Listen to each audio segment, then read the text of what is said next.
साथियों, आज के करंट अफेयर्स की श्रृंखला में हम कुछ महत्वपूर्ण 12 क्वेश्चन देखेंगे और एसएससी सीजीएल में जो अभी आज ही जो प्रश्न पूछे गए हैं उन प्रश्नों पर भी कुछ चर्चा करेंगे आखिर में, और कुछ और भी विशेष बातें आपको बताई जाएंगी।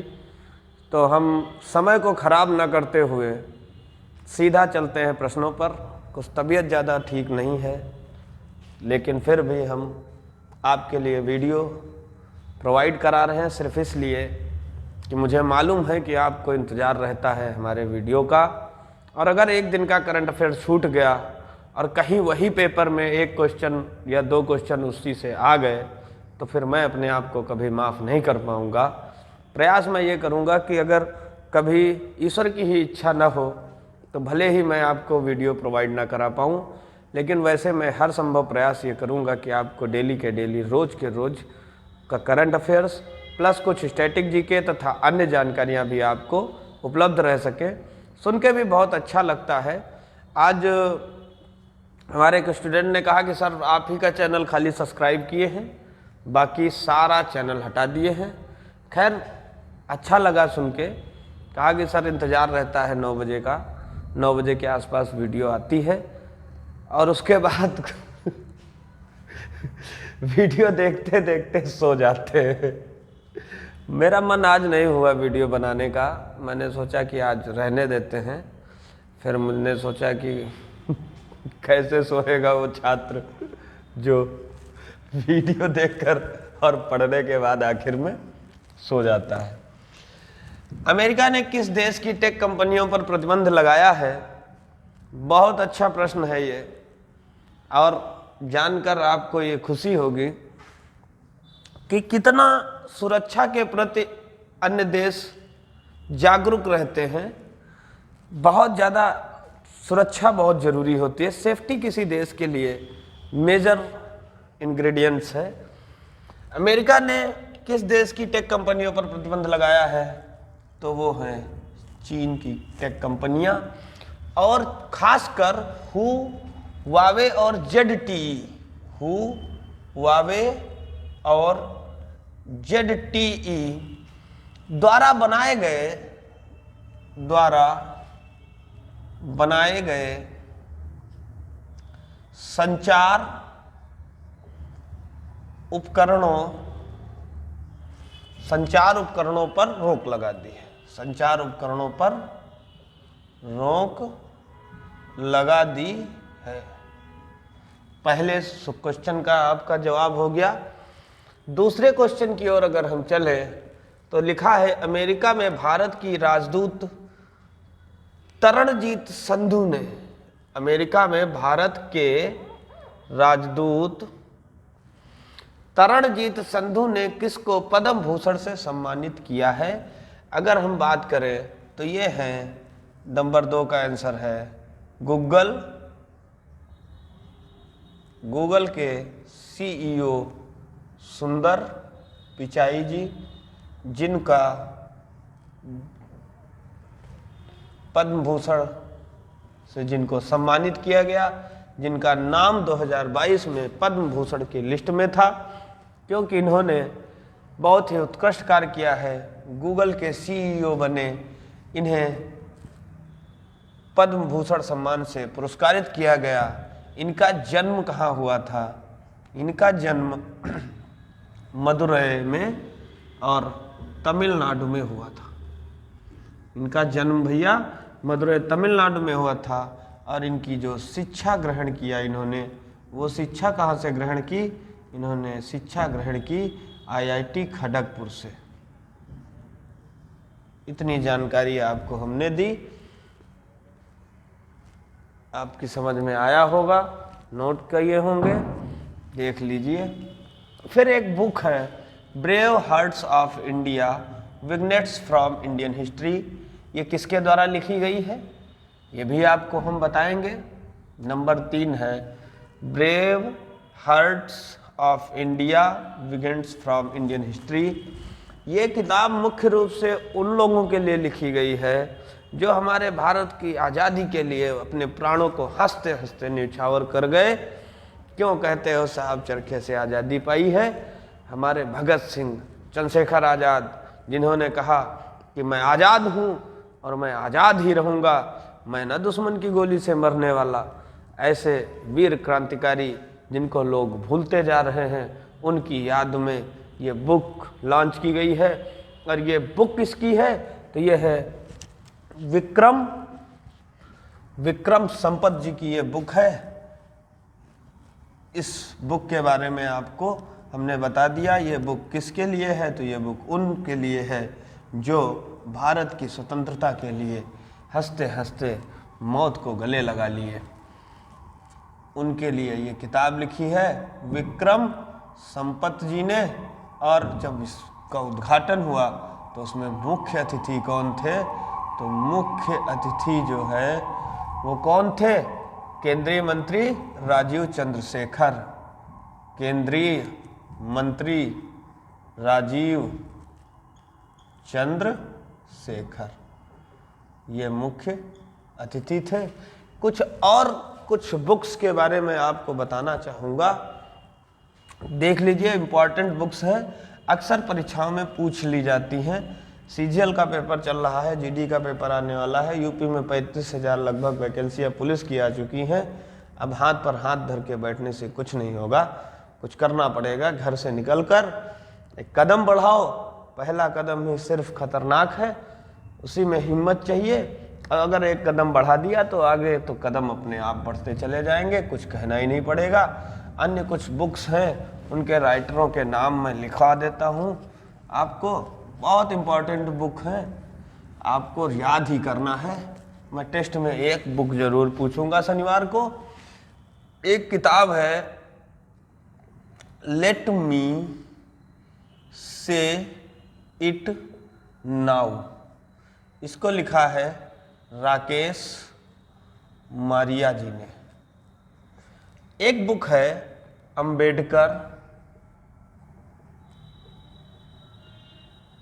अंबेडकर ए लाइफ। इस बुक को लिखा है शशि थरूर जी ने। शशि थरूर ने। एक है book a mind confused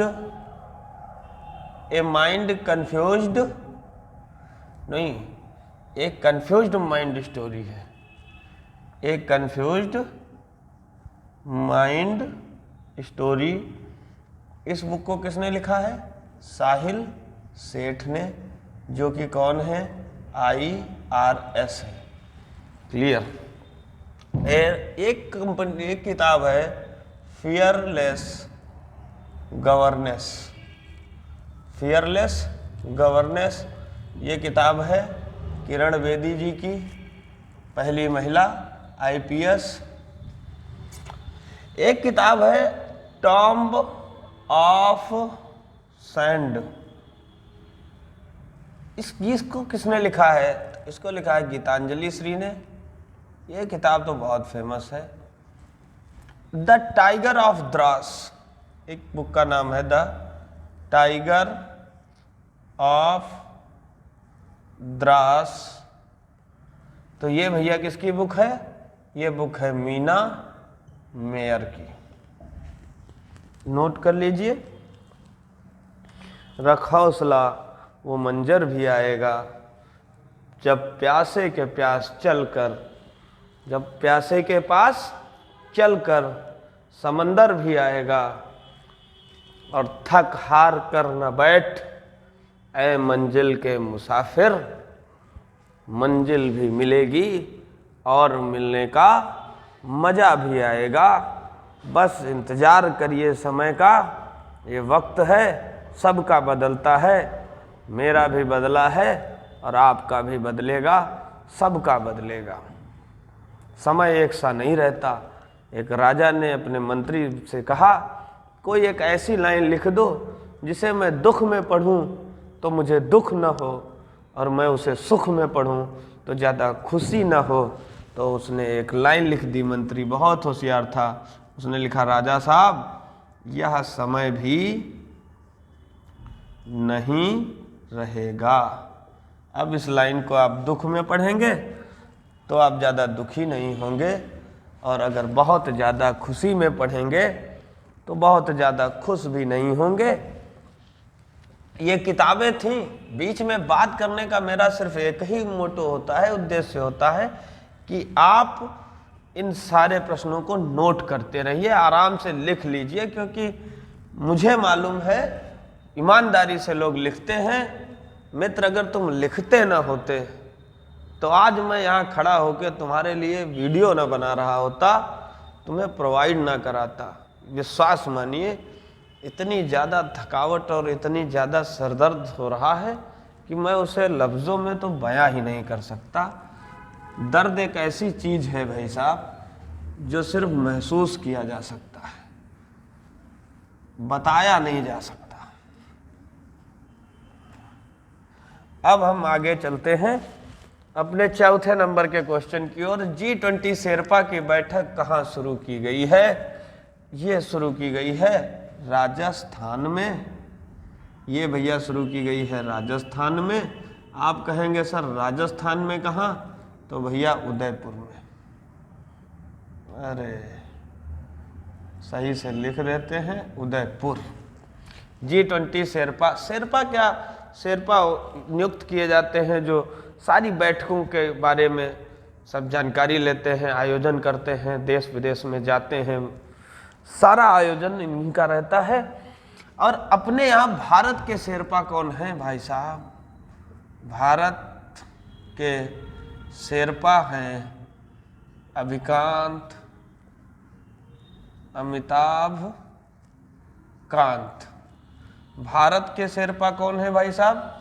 Amitabh Kant. Bharat के शेरपा कौन है भैया?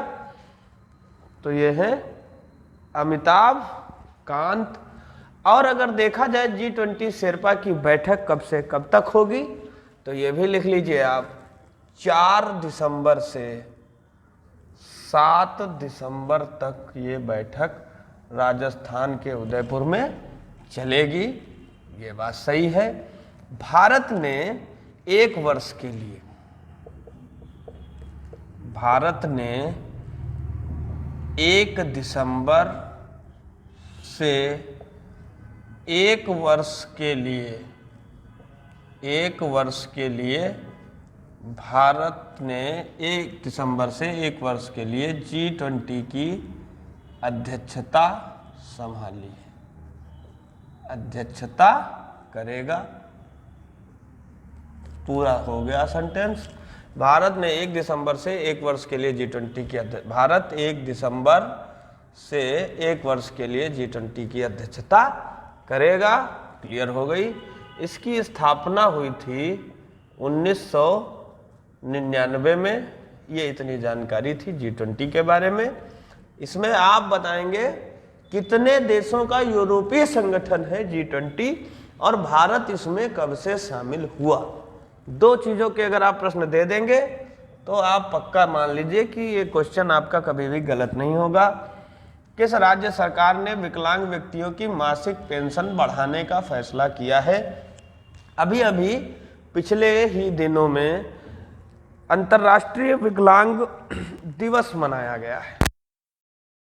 हाँ साथियों, किस राज्य सरकार ने विकलांग व्यक्तियों की मासिक पेंशन बढ़ाने का फैसला किया है? तो ये तमिलनाडु सरकार है। तमिलनाडु की सरकार ने, तमिलनाडु सरकार ने विकलांग व्यक्तियों की मासिक पेंशन बढ़ाने का फैसला किया है। अभी अभी अंतर्राष्ट्रीय विकलांग दिवस भी मनाया गया है 3 दिसंबर को। इसलिए उसी के उपलक्ष्य में ये मासिक पेंशन बढ़ाने का तमिलनाडु सरकार ने फैसला किया है। राष्ट्रीय जैव विविधता आयोग का अध्यक्ष किसे चुना गया बताएंगे? 6 नंबर सवाल है। राष्ट्रीय जैव विविधता आयोग का अध्यक्ष किसे चुना गया? इन्हें चुना गया सी अचलेंद्र रेड्डी को। किसे चुना गया? सी अचलेंद्र रेड्डी। इनको जैव विविधता आयोग का अध्यक्ष चुना गया। ये बहुत ही इंपॉर्टेंट प्रश्न है, मोस्ट इंपॉर्टेंट प्रश्न है, इसको आप नोट कर लीजिए। किसने जीआईबी शुरू करने का प्रस्ताव रखा है? तो ये प्रस्ताव जीआईबी शुरू करने का रखा है सुप्रीम कोर्ट। Supreme court. दोनों प्रश्न बहुत आसानी से और बहुत प्रेम से हमने आपको सिखा दिया है। जीआईबी क्या होता है इसका फुल फॉर्म हम आपको बता देंगे। पहले हम बोर्ड खाली कर लेते हैं, फिर हम जीआईबी का फुल फॉर्म आपको बता देंगे कि जीआईबी का फुल फॉर्म क्या होता है। जीआईबी का फुल फॉर्म होता है project great Indian bustard. Project great Indian bustard. रहने के लिए विश्व का सबसे महंगा घर, बताइए रहने के लिए विश्व का सबसे महंगा घर कौन है भैया? न्यूयॉर्क। फर्स्ट नंबर पर है सिंगापुर, सेकंड नंबर पर है। नोट हो गया। पहले स्ट्रक्चरल ऑडिट नीति लागू किया किसने? तो भैया इसलिए किया यूपी में। मकान बनेगा, स्ट्रक्चर बनेगा, उसके बाद उसका फाइनल रिपोर्ट सबमिट करना पड़ेगा। और ये भी शुरू कहाँ हुई भैया? तो ये नोएडा में। एकीकृत संचार और आउटरीच कार्यक्रम कहाँ आयोजित हुआ है? क्वेश्चन पढ़िए, क्वेश्चन का लेवल समझिए और करंट अफेयर्स की दमदार तैयारी करिए। मित्र कोई भी पेपर देंगे आप, यूपीपी दीजिए, एसएससी दीजिए, आईएएस दीजिए, पीसीएस दीजिए, आरओ दीजिए, कोई भी आप पेपर दीजिए, आप इससे छुटकारा नहीं पा सकते। 10 नंबर सवाल है, एकीकृत संचार और आउटरीच कार्यक्रम कहाँ आयोजित किया गया? तो ये भैया आयोजित किया गया इम्फाल में। और इम्फाल किसकी राजधानी है? इम्फाल राजधानी है मणिपुर की। इम्फाल मणिपुर की राजधानी है। किस राज्य में धर्मांतरण विरोधी विधेयक को सख्त बनाने के लिए विधेयक पारित किए गए हैं? किस राज्य में धर्मांतरण विरोधी विधेयक को सख्त बनाने के लिए और विधेयक पारित किए गए हैं? ये राज्य का नाम है उत्तराखंड। बहुत टाइम हो जाता है भाई, आप लोग लिखते जाइए, थोड़ी सी स्पीड बढ़ाकर लिखेंगे तो जितनी देर में क्वेश्चन लिखे हैं उतना टाइम हम आपको दे देते हैं। इधर उधर की बातें करने का सिर्फ एक ही उद्देश्य रहता है कि आप नोट कर लीजिए। उत्तराखंड। उत्तराखंड ने अभी हाई कोर्ट अपनी चेंज कर दी है। नैनीताल से कहाँ शिफ्ट कर दी है? हल्द्वानी। याद रखिएगा, हम पढ़ा चुके। नैनीताल से हल्द्वानी शिफ्ट हो गई है उत्तराखंड की high court. Doctor Rajendra Prasad ji की जयंती कब मनाई गई? बहुत अच्छा प्रश्न है। मुझे लगता है ये अभी बहुत जल्दी जीडी में पूछा जाएगा। तो ये मनाई गई है 3 दिसंबर को। किसी न किसी पेपर में जरूर पूछेगा, नोट कर लीजिए। फिर मैं आपको कुछ इम्पॉर्टेंट प्रश्न बताता हूँ जो आज के पेपर में आए हैं। ज़्यादा बड़ी क्लास नहीं होगी, लेकिन फिर भी आप लोगों के पढ़ने के लिए थोड़ी बहुत तो मेहनत हमें करनी ही पड़ेगी। हमें पता है कि आप रोज करंट अफेयर्स तैयार कर लेते हैं। बस इसी आशा और उम्मीद के साथ हम यहाँ पर खड़े हुए हैं। भले ही हमारे 102-103 डिग्री बुखार ही क्यों ना हो, आंखें मित्र खुल नहीं रही हैं आज, लेकिन फिर भी हम डटे हैं, इसलिए कि अगर हम सो गए तो हमसे पहले आप सो जाएंगे। बस सिर्फ और सिर्फ आपके लिए यहाँ पर खड़े हैं। आज अगर कोई और काम होता, सवाल तुम्हारे भविष्य का ना होता, तो हम यहाँ पर ना होते, छुट्टी ले लिए होते। इतना भी कोई जरूरी काम होता। ये भाई साहब अपने अपने नज़रिए की बात होती है। कोई व्यक्ति किसी को बहुत अच्छा लगता है, कोई व्यक्ति बहुत बुरा होता है। दोष उसका नहीं है, दोष सिर्फ आपके नजरिए का है। वही व्यक्ति वही होता है। नजरिया अलग अलग होते हैं। वही व्यक्ति किसी को शहद, तो किसी को जहर लगता है।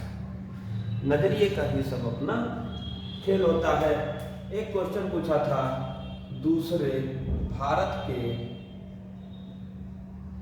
दूसरे CDS कौन बने हैं? भारत के दूसरे CDS कौन बने हैं? तो इनका भैया नाम था जनरल अनिल चौहान। पहले CDS कौन थे? फर्स्ट CDS कौन थे? तो ये थे जनरल विपिन रावत जी, जिनका एक दुर्घटना में निधन हो गया। और ये बहुत ही दुख का समय था। ये एक अच्छी पोस्ट पर होने के साथ साथ एक बहुत अच्छे नागरिक भी थे, बहुत अच्छे इंसान भी थे। दूसरा क्वेश्चन पूछा गया था कि कांग्रेस का विभाजन कब हुआ? कांग्रेस का विभाजन कब हुआ? कांग्रेस जो है गरम दल और नरम दल दो भागों में टूट गई थी। एक बन गया था गरम दल और एक बन गया था नरम दल। गरम दल के नेता थे बाल पाल और कौन थे बताइएगा? बाल पाल और लाला लाजपत राय, बिनचंद्र पाल और बाल गंगाधर तिलक। इसका विभाजन हुआ कब था? ये भैया हुआ था 1907 में। और अधिवेशन कौन था? सूरत अधिवेशन। और उसके बाद में बात को समझिएगा, ये दोनों पुनः एक हो गए। और वो कौन सा अधिवेशन था जब एक हो गए? वो था 1916 का लखनऊ अधिवेशन। आप बताइएगा कि इसके अध्यक्ष कौन थे लखनऊ अधिवेशन के, जब ये एक हो गया था? क्लियर है? ये थी बात कांग्रेस के विभाजन की। एक कह रहे थे कि हम आसानी से आज़ादी हासिल कर लेंगे और एक कह रहे थे ना, लड़ाई करो, आज़ादी ऐसे नहीं चाहिए, इनको भगाना है देश से। वो भी कैसे? बेइज्जती करके। जितना इन्होंने अत्याचार किया है उससे ज़्यादा बेइज्जती करके हम इनको भगाएंगे। एक क्वेश्चन था स्वतंत्रता दिवस पर प्रधानमंत्री जी झंडा कहाँ फहराते हैं? तो भैया ये बहुत आसान सा प्रश्न था, लाल किला। एक क्वेश्चन आया था, रुक्मिणी देवी अरुंडेल का संबंध। तो ये भैया कौन से उससे संबंधित थी? इनका संबंध किससे था? इनका संबंध था भरतनाट्यम से, जो कि तमिलनाडु में मनाया जाता है। वहीं की थी। सर्वोच्च नागरिक पुरस्कार कौन सा है भैया? सर्वोच्च नागरिक पुरस्कार पहले नंबर पर है भारत रत्न। दूसरे नंबर पर आता है पद्म विभूषण। तीसरे नंबर पर आता है पद्म भूषण। चौथे नंबर पर आता है पद्म श्री। बिल्कुल सही जवाब, सर्वोच्च नागरिक पुरस्कार। समझ लीजिए, नोट कर लीजिए, अक्सर पेपर में प्रश्न ये पूछ लिए जाते हैं। अगर आप सिंपल पढ़ाई कर रहे हैं अपने घर में, कहीं कोचिंग नहीं कर रहे हैं, तब भी मैं ये सोचता हूँ कि जब भी आप कोई पेपर देने जाएं तो आपको हमारे पढ़ाए हुए प्रश्नों में से अधिकांश प्रश्न आपको मिलें और आप अपना बेहतर भविष्य, उज्जवल भविष्य का निर्माण करें। ये बात हो गई। एक क्वेश्चन आया था, किस वर्ष सत्ता ईस्ट इंडिया कंपनी से छीनकर किस वर्ष सत्ता ईस्ट इंडिया कंपनी से छीनकर ब्रिटिश क्राउन के हाथों में चली गई थी। भाई साहब, पहले ईस्ट इंडिया कंपनी अपने यहाँ भारत पर अधिकार प्राप्त कर ली, राज करने लगी। जब 1857 की क्रांति हुई, हमारे पास हथियार तो कोई था नहीं, तो हमारे पास बस एक ही हथियार रहता है, तो लाठी। नज़दीक हो तो लाठी, और अगर दूर हो तो पत्थर, ईंटा, अद्धा। गांव में तो अद्धा छप्पर लगा लिए जाते हैं कि अगर बाई चांस कहीं लड़ाई हो गई तो फटाफट अद्धा चालू ऊपर से। 100 मीटर तक तो नहीं नजर आओगे जहां तक अद्धा जा पाएगा। बस ऐसा ही किया था 1857 की क्रांति पर। कमल का फूल और रोटी प्रतीक चिन्ह था, और जब चिंगारी भड़की तो इतनी तेज भड़की कि अंग्रेजों के होश ठिकाने हो गए। बस उसमें दो ही कमियां हुई थी। अगर वो क्रांति असफल रही, हमें आज़ादी नहीं मिली, उसकी दो ही कारण थे। पहला कारण यह था कि क्रांति का एक साथ शुरू न हो पाना, और दूसरा कारण था कि जो अमीर वर्ग था एक, वो तटस्थ रहा था और उसने कहा हमसे कोई मतलब नहीं है, लड़ाई हो रही होने दो, जबकि बोलना चाहिए था। पता नहीं कैसे वो लोग थे जो भगत सिंह की फांसी पर, चंद्रशेखर जी को, आज़ाद जी को घेरने पर भी लोग चुप रहे। ये मेरी भी आप सब तक समझ में नहीं आया। ईश्वर न करे ऐसा कभी दोबारा मौका मिले, लेकिन अगर कहीं कोई गड़बड़ चाइना ने कर दी तो मुझे विश्वास है कि हमारे देश का हर नागरिक अपने देश के लिए कुछ भी करने के लिए वो तैयार रहेगा। ये मेरा पूरा विश्वास है। जिस माटी में जन्म लिया बलिदान उसी पर हो जाए। जिस माटी पे जन्म लिया बलिदान उसी पर हो जाए। पुष्प की वो अभिलाषा क्या आनंदित कर देती है वो अभिलाषा पुष्प की। मुझे फेंक देना वनमाली। कहाँ फेंक देना? जिस रास्ते पर वीर जवान गए हो देश की रक्षा के लिए, उस पथ पर आप फेंक देना। क्या दिन थे, छोटे छोटी कविताएं याद करते थे, फंक्शंस होते थे स्कूलों में, कविताएं सुनाई जाती थी, प्रार्थनाएं होती थी, भोजन मंत्र होता था, तब खाना खाया जाता था। बचपन में सोचते थे कि बड़े हो जाएंगे तो जिंदगी अपने हिसाब से जिएंगे, और अब आज तो बड़े हो गए, कितना और बड़े होंगे। वो बचपन की अमीरी ही पता नहीं कहाँ चली गई कि सोते कहीं भी थे और उठते बिस्तर पे ही थे। ये सबने फील किया होगा, सबके जीवन में एक ऐसा वाक्य जरूर हुआ होगा। आइए बताते हैं आपको किस वर्ष ईस्ट इंडिया कंपनी के हाथों से ब्रिटिश क्राउन को ये भारत का राज्य गया। तो वो डेट थी 2 अगस्त 1858। एक दो प्रश्न और करते हैं, उसके बाद हम भी और आप भी फ्री, हम भी फ्री। केंद्रीय विश्वविद्यालय संशोधन विधेयक, केंद्रीय विश्वविद्यालय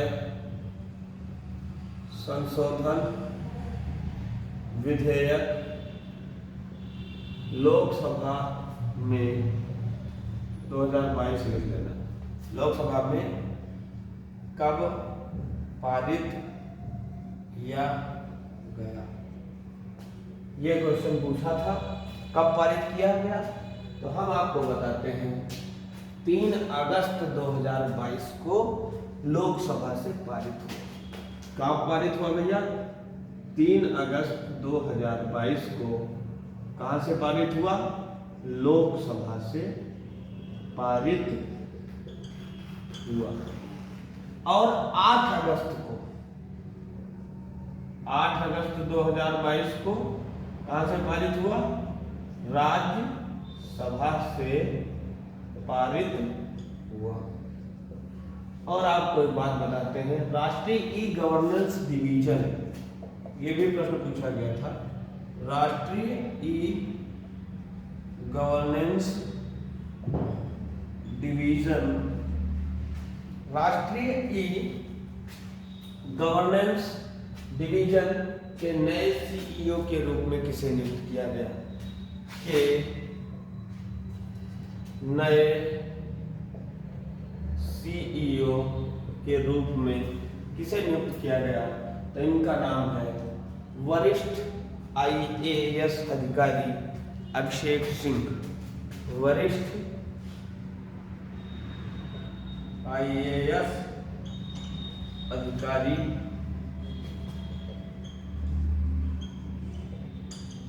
अभिषेक सिंह।